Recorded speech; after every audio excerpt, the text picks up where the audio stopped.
Eh bien, bonjour à tous, on se retrouve pour un nouveau point météo en ce jeudi 20 février 2025.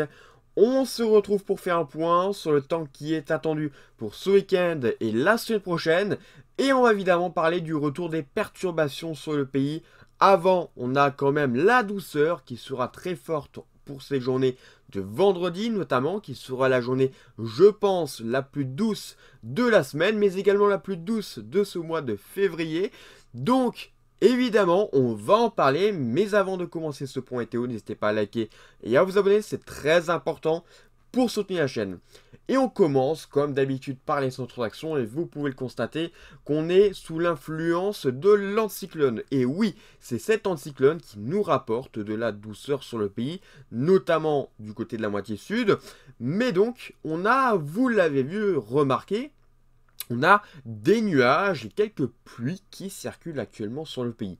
Ces pluies sont dues à un affaiblissement de l'anticyclone au vu d'une nouvelle perturbation qui arrive dès cette journée de vendredi et qui va progressivement rentrer dans les terres entre vendredi et samedi avec quelques coups de tonnerre possibles sur les régions que je vais vous faire voir juste après. Mais donc pour la suite, c'est la baisse des températures et évidemment le retour du flux océanique, hein. Donc vraiment il faudra le surveiller parce qu'il pourrait nous donner notamment pas mal de pluie, pas forcément énormément de vent, vous allez le voir, mais déjà pas mal de pluie. Alors, au niveau donc de cet anticyclone, il va partir. Donc, comme je vous ai dit, dans cette journée de vendredi, on va retrouver pour la journée de samedi toujours cette perturbation.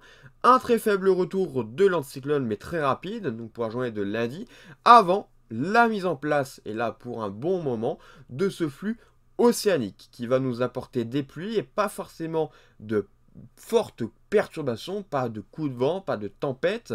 On est simplement sur des pluies parce que vous voyez, on n'a pas de creusement qui se met en place donc sur l'Atlantique. Ça pourrait se mettre un peu plus en place, on va dire, pour la fin du mois de février et le début du mois de mars. Ça pourrait être un peu plus actif, mais à l'heure actuelle, ça semble vraiment être seulement des pluies.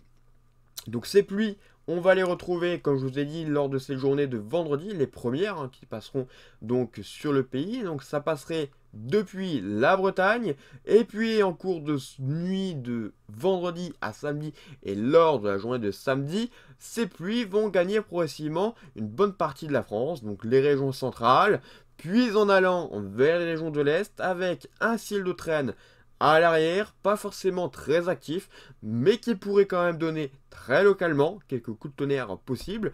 On est sur un léger conflit de masse d'air, donc pourquoi pas quelques coups de tonnerre, notamment du côté du sud-ouest, mais aussi du côté de la Bretagne, donc vraiment sur les côtes.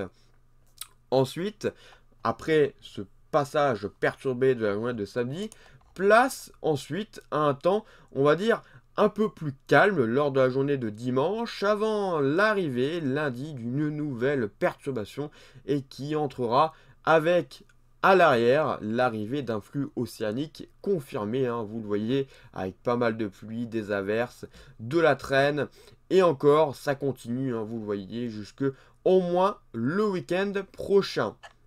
Donc évidemment, ce qu'il faudra évidemment surveiller, c'est les pluies qui vont être pas forcément très importantes, mais suffisantes pour avoir des débordements au niveau des cours d'eau. Et c'est ça qu'il faudra vraiment surveiller. Parce que au niveau des cumuls, déjà entre ce week-end et le week-end prochain, on pourrait y avoir des cumuls entre 50 mm du côté donc, des Hauts-de-France ainsi que du côté de la Normandie et de la Bretagne, sur des secteurs où les nappes phréatiques sont évidemment très hautes et prêtes à déborder, et sur d'autres régions, vous le voyez, là aussi, pas mal de pluie, donc vraiment aucune région n'est épargnée, hein. Pas mal de pluie du côté des régions centrales, massif central, du côté des Pyrénées, du côté des Alpes également, où là ça pourrait d'ailleurs donner de la neige. D'ailleurs, j'en profite au passage pour dire que le retour des perturbations va donner de la neige sur les massifs, donc pas mal de neige à attendre du côté des massifs, et ça c'est une bonne chose.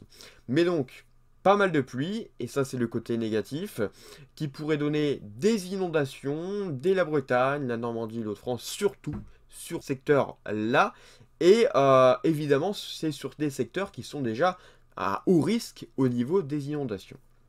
Donc voilà.